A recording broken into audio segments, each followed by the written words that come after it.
Hello, and good morning, or good evening, or good afternoon. We have arrived at Meditate with Adam 121. It is the 21st of July 2020 when this meditation is being recorded, live, streaming. Thank you for turning up this morning. I appreciate it. As the great Mahasiddha Shantideva stated, by depending upon this boat-like human form, we can cross the great ocean of suffering, since such a vessel will be hard to find again in the future. There is no time to sleep, you fool. These were the words of Shantideva, which he wrote in his, he taught in the text known as Guide to the Bodhisattva's Way of Life. And Bodhisattva is a person who is bound for enlightenment. They're on the path to enlightenment, motivated by great compassion. They train in the practices necessary to attain complete enlightenment, to be completely free from mistaken appearance and conception, and to be able to bestow peace upon all living beings.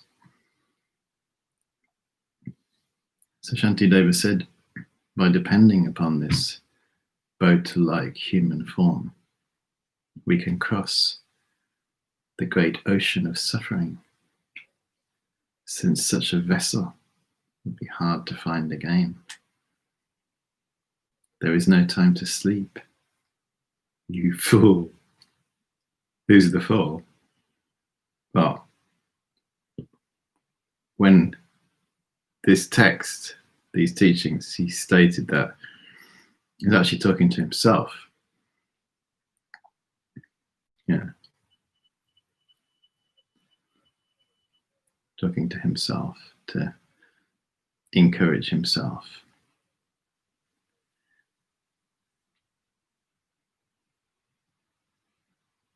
We have this human body, and it's hard to create the causes to have a human body. And we have it, the mind and all the components within our human body, the channels, winds, drops, and so forth, to be able to attain full enlightenment and really realize our true potential. So this is a wonderful achievement that incredible causes we've created in the past, and now we're experiencing the effects of those. So we have a human life, which is extraordinary. But if we don't make the most of it and use it wisely, we waste this opportunity, and then it's all over. Death. Whether we like it or not, whether we want to hear it or not, will strike us down, and all the people in our life, we're all going to die. This is truth. We don't know when.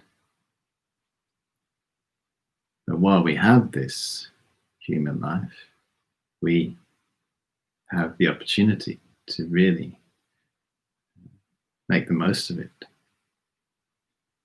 But if we don't, it's just a wasted opportunity. So sleep, yeah. And we can waste a lot of time with sleep.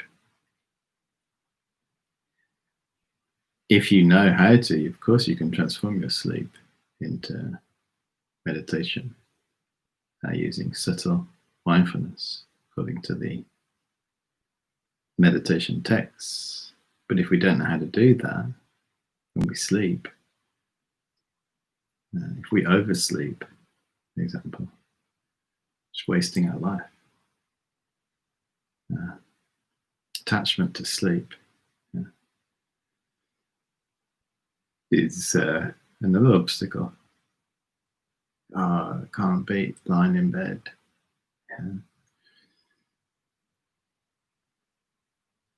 So ideally to wake up as early as possible. I mean, when I started these 8 a.m. sessions, saying morning meditation, but it's not early, is it? Really? Middle of the day, isn't it? It's impossible. Try and get up as early as possible. And make that, if our time is limited, human life is limited. We talk about the golden hour in photography, but these moments where the sun rises and everything is illuminated from darkness, these are the precious times. But how many times have we seen that? Have we witnessed that?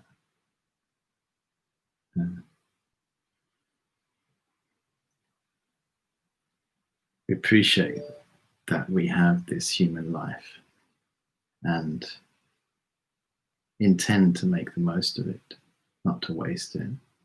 How do we waste human life? By oversleeping, by missing out on it. Yeah. And by following delusions, negativity,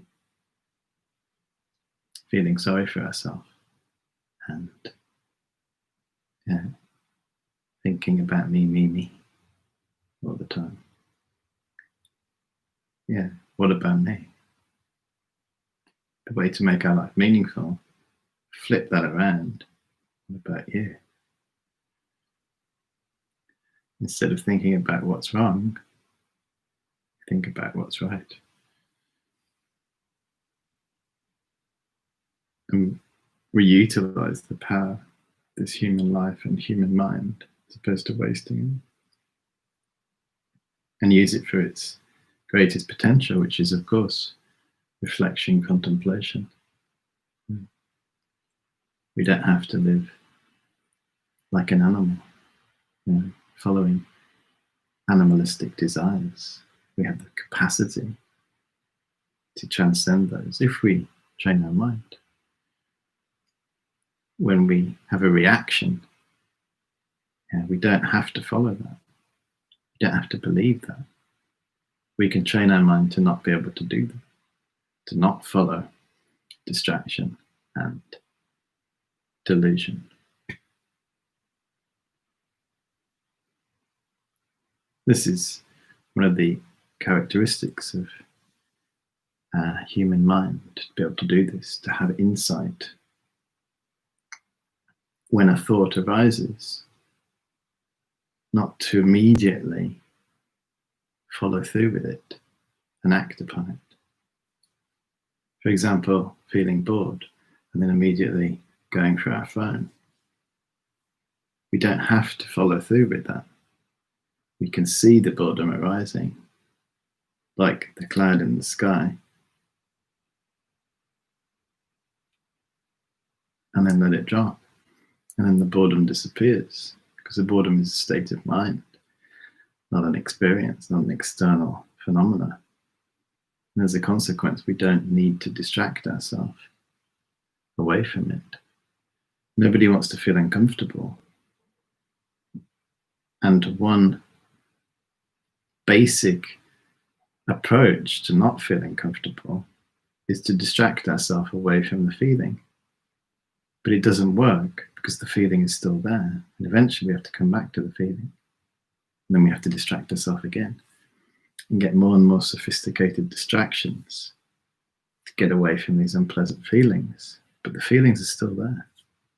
Just distracted ourselves. The skillful approach is to see the feeling for what it is. Just an unpleasant feeling, like the cloud in the sky, which we're going to go and see shortly. See it arise. Ooh, where's it coming from? My mind. Instead of following it and believing it, let it dissolve back. That peace, as I say quite regularly, peace is off on the other side of boredom. Yeah. It's on the other side of excitement. You can't have both. Yeah. Something has to go. You have to drop something. It's an inner experience. It's having the courage to see delusions and unpleasant feelings for what they are, which is just simply minds arising and dissolving. And this meditation that we're doing at the end, this empowers us to be able to do that in our daily life. Because if we don't apply what we're doing here into our daily life, what meaning does it have? Just putting our head in the sand. Ostrich meditation. It's possible to do. The meaning from what we're doing here comes when we put it into practice in our daily life, out of compassion for all living beings. So let's give it a go. Depending upon our boat-like human form, we can cross the great ocean of suffering.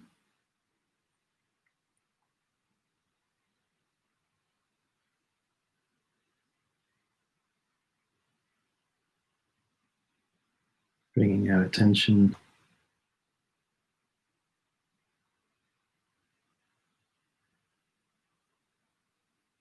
to our breathing, taking some deep, full breaths.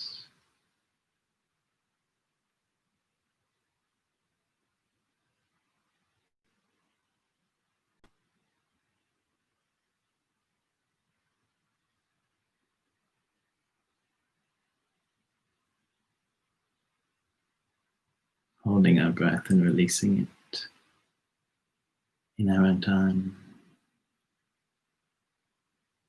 As we breathe in and hold our breath, the world slows down. We become present.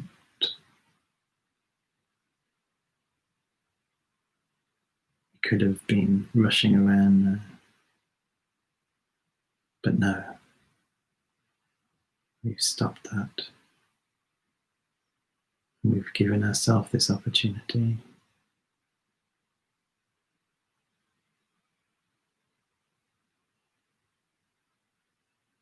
to discover how our world comes from our mind. And when our mind slows down, so does our world.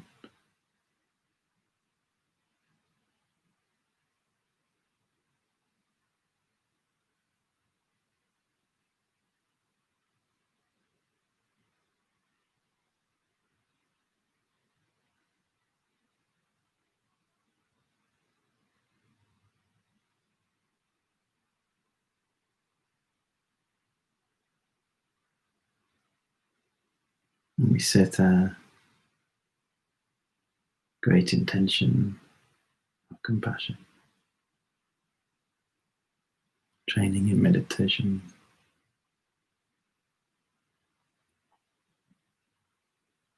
on behalf of all living beings.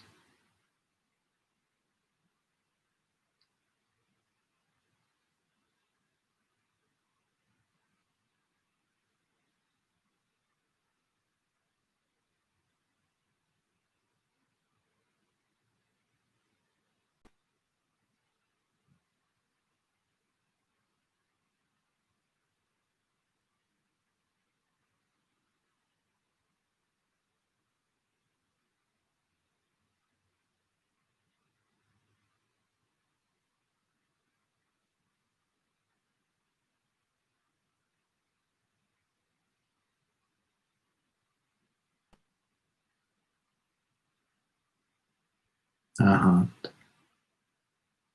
reaching out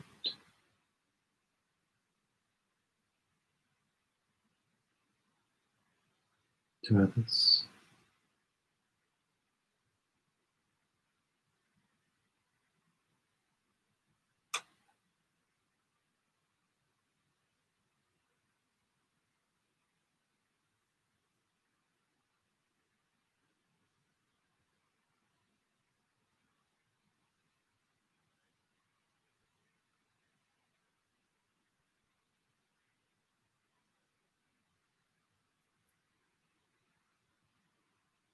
We try to reach out to as many people as possible, remembering the suffering in our world.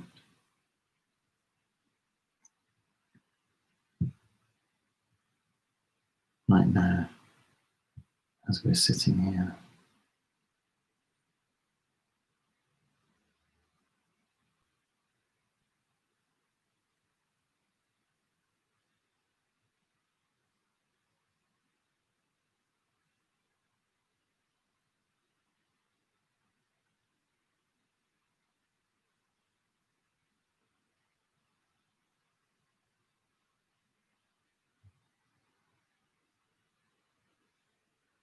and to help clear the way for our meditation, you can engage in the 9-round breathing practice in our own time, gently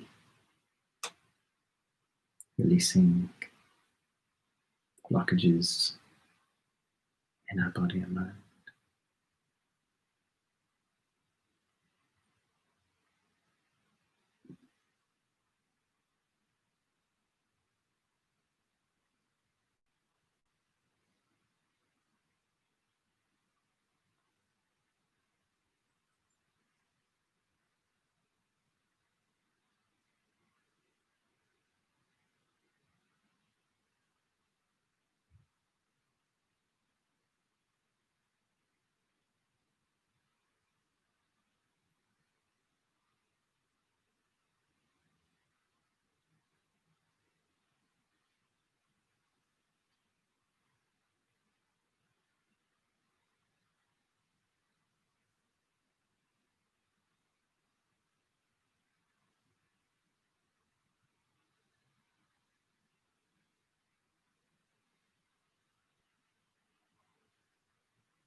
my body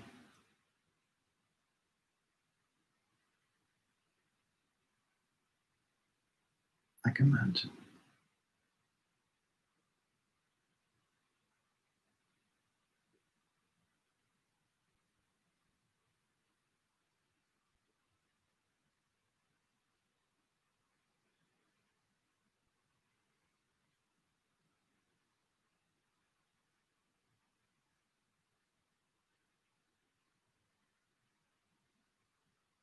Rooted in the earth.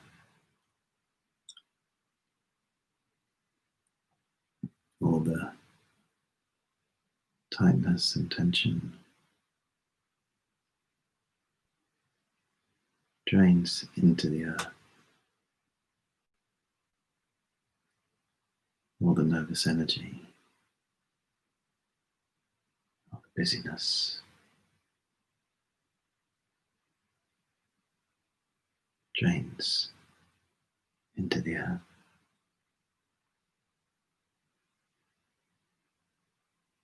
All the knots unravel.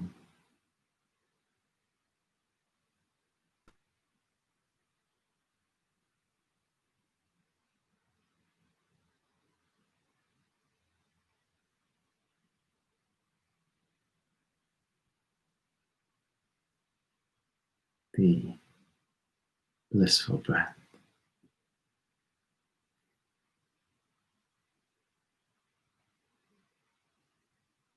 journeys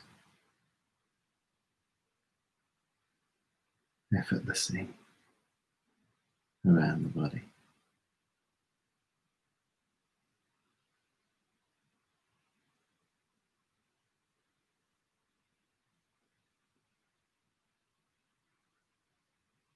Keeping us completely present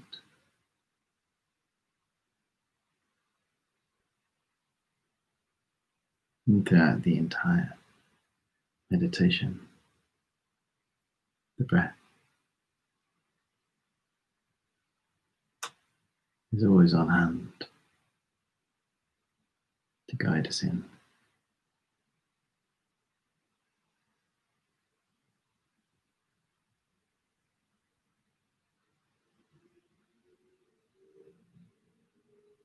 And as we go deeper,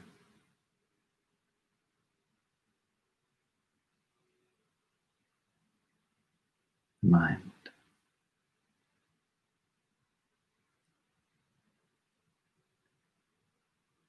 like the sky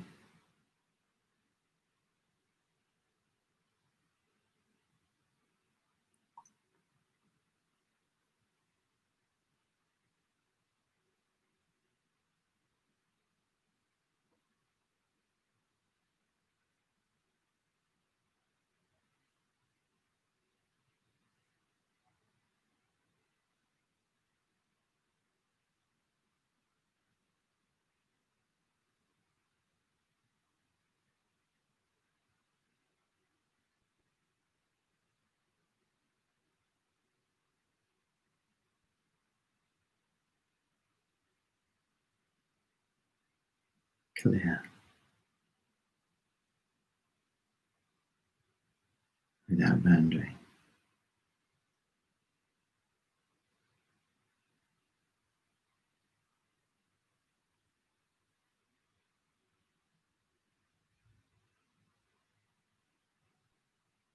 Cognizing,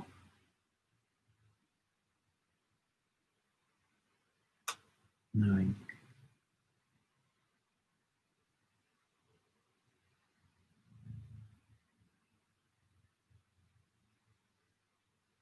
and we abide, calmly abide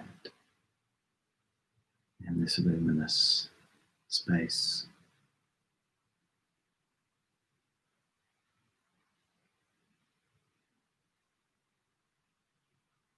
She's so quiet.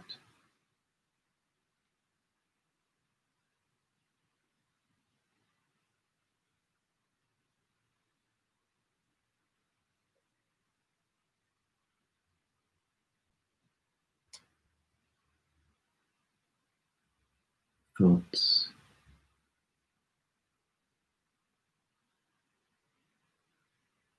Just clouds.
And as our session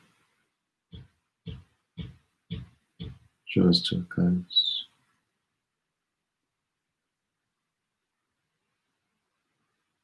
we dedicate all the good energy for healing across the world. We can dedicate to those we know who are sick, who have died. We send our positive energy to them.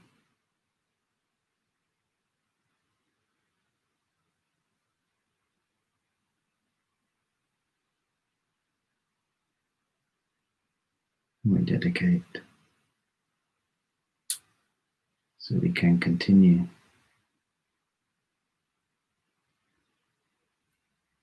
with our practice.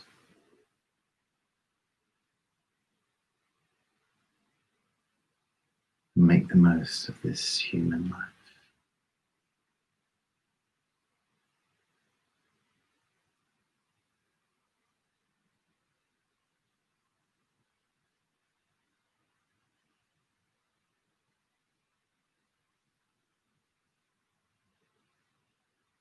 Okay, thank you very much.